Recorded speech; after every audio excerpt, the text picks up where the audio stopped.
Well, I made it to Friday. Friday is Future Day. Friday is think about your leadership and how you're going to live a better life day. Friday is a day to get ready for rest and relaxation and perhaps worship and thinking about how life will be better for you. Rest, reflection, relaxation, worship. That's all a part of Friday. Well, it's also a day because my week was full. I still have a number of things that I have to do because some of the people who had promised to get things done for me by Thursday weren't able to do that. And a number of other things got in the way technology-wise. So I have quite a bit to do.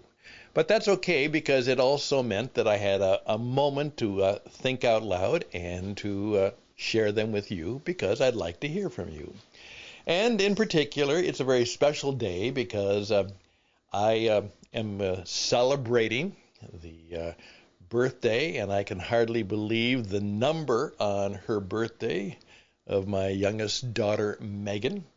And so we have wished her and her family and a good time, and I was able to make sure that my card was on time and that my gift arrived just exactly at the right time, so I can celebrate that, and I think she's set for a nice weekend.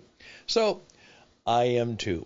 But before that, I wanted to share just a few things with you that might be helpful to you and give you something to think about, maybe to smile about, and to enjoy. So some random radio thoughts on Friday about naming children. Naming children. And then, of course, a little bit about thoughts about your own name and how you're going to deal with that. My name is Stan Houston, and the program is called Interesting Ideas, hopefully intelligent ideas, maybe insightful ideas. We'll see where it goes. The program begins right now. 'Tis a gift to be simple, 'tis a gift to be free, 'tis a gift to come down where we ought to be. And when we find ourselves in the place just right, 'twill be in the valley of love and delight.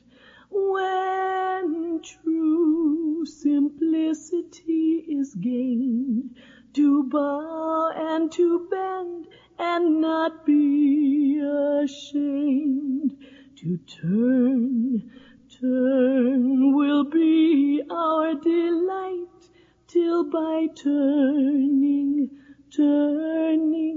we come round right. And we are back. Names. Do you like your name? Have you ever wanted to have a different name? All right. If you were in my position and you had to perform, would you ever take a stage name? If you had to make up a name, and of course, that's what, of course, many actors and performers do. We call it a stage name. It wasn't their real name. It's just the name they decided for the performances and the show business they were in. In fact, one of the fun exercises we often did when we were working with people, just to get people to think a little more creatively, that, when they do a seminar, they have they give you something to make a nameplate, all right? And one time I told them that I wanted them to think a little bit more creatively. And so I didn't want them for the entire seminar, it's about a day long, to not use their real name. In fact, don't tell us your real name. Choose a different name, a name that you would like to be, or something like that. You have to have a different name. Well, that turned out to be, interestingly enough, one of the major learning things that happened to people in that workshop.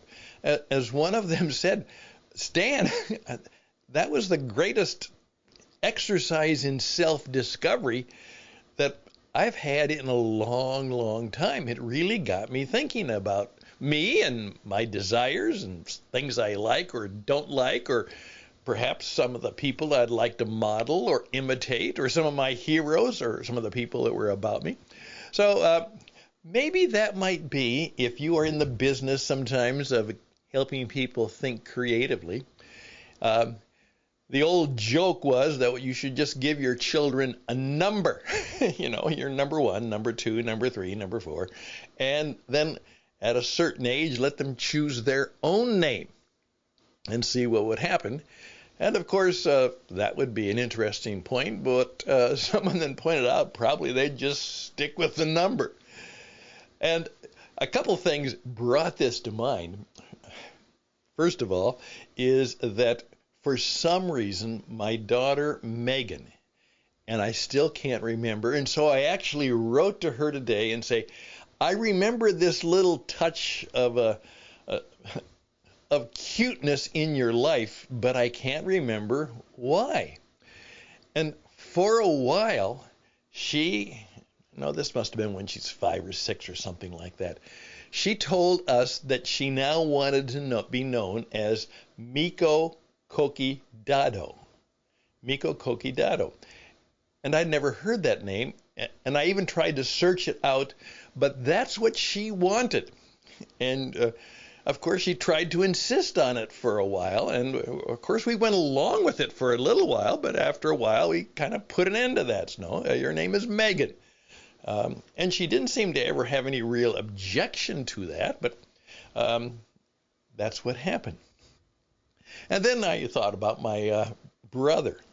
Now, my brother Richard, as my mother once said, Richard should have been the most successful of my 3 boys. Unfortunately, it didn't work out that way because he had a number of issues in life, but a lot of these issues came from the fact that he was incredibly persuasive and charming, and people loved Richard, And he had some other health issues that got in the way, but he was always as he would admit, he was always kind of on the rebel's edge of growing up. I was very passive. Richard was the rebel. And by the time we got to number 3, he said, it was easy for me because you guys had cleaned the slate, and by this time my parents were pretty well ready to just let me go with the flow, and I did. It was kind of easy. But Richard wanted to be called Tex. Now, of course, we're going back into the 50s and 60s, the cowboy western legends and those things. But he wanted to be called Tex, and he was really insistent upon it. He told people in school that he wanted to be Tex, and in Sunday school he wanted to be Tex. Well, of course, the problem was hardly anybody went along with that. And I think I sometimes wonder if that was part of the trauma in his life, that nobody would allow him to change his name.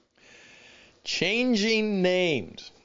Now, another thing that brings up is I'm surprised, but I'm not surprised. My name, I can put Stan or Stanley Husted in the search engine, and almost always, in fact, I would say always, I come up number 1. There's no other ones, it's not like Jim Smith or something like that, where there'll be obviously hundreds and thousands and maybe millions of names.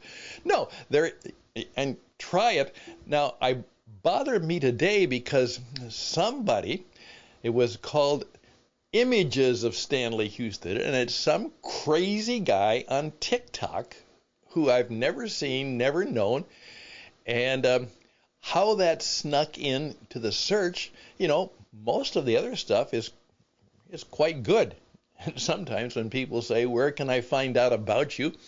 I'd say, well, you can have a website about my business, but if you really want to find out about me and all the things I can do or shouldn't do or would do, just search engine me and see what comes up.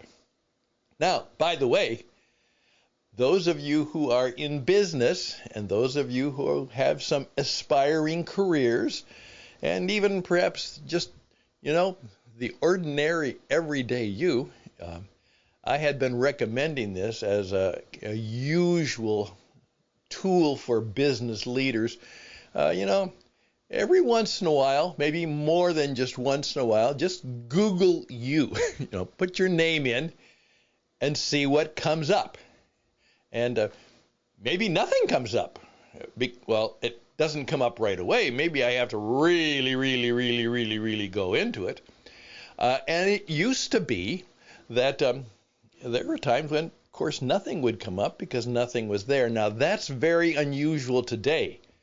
That was some time ago, but now most of us have an online reputation performance platform. And as I tell people all the time, particularly younger people who are out looking for your first job, clean up your internet mess as best as you can. No. All of that stuff out there that you thought was so cute and so much fun, and who cares, now that you are no longer 16, 17 or 21, 22 in college, nobody cares about that stuff. And in fact, if it is a little bit edgy, it just might push your opportunities off the edge. So, maybe for this weekend, you can think about having a little bit of fun about your name. Perhaps eventually all of us will need, in some ways, a bit of a stage name. I many times thought of taking my name. Stan was okay eventually, and I very much tell people I loved being, when we were growing up, in a Polish town, because there the kids, many of them were Polish, and Stanley was kind of a short for the patron saint of Poland, which is Saint Stanislaus. And there's a big Catholic cathedral named Saint Stanislaus Church. Still is. You'll see them in Chicago and places where there are large Polish populations. And the nickname for a boy named Stanley was oftentimes Stush, which I enjoyed. I just did. But pretty soon I left that town and no one called me Stush anymore. I said Stan was okay, and finally Stanley was okay, but I realized, now this is interesting to note, is that the word Hustad is hard to say because it has too many S soft sounds in it, where oftentimes you need to have, if you are professionally engaged, you need to have the name that the syllables are almost all hard-sounding syllables, that they don't require S's or soft words which can be easily mistaken or mispronounced or not quite understood. And that oftentimes, particularly in radio and television, which again you're having to do more of, will be a part of what's in a name. Well, there we go. If your children are celebrating birthdays, give them a wonderful note. Tell them how proud you are. And then, just to make it fun and perhaps to learn a little bit more about them, just suggest, you say, well, your mother and I, or your father and I, we named you. Did we blow it? Are you okay with that? And just see where it leads the family memories and conversations. And in today's world, right now, this is all we need to talk about right now. The world is in a mess. And unfortunately, the news will continue to be messy because that's the way the world is, but from time to time, just do something that perhaps makes you smile, probably helps you to better relate to people you love, and then just simply say, the time is for me to do my best and say to God, hey, the rest is up to you, because that can be true. I'm Stan Houston. Thank you for your time. Reach out to me because I probably can help you in some ways. StanHouston@gmail.com. StanHouston@gmail.com. Always close with a benediction. All the best and blessings to you and your children and those you love, starting right now. And bye for now.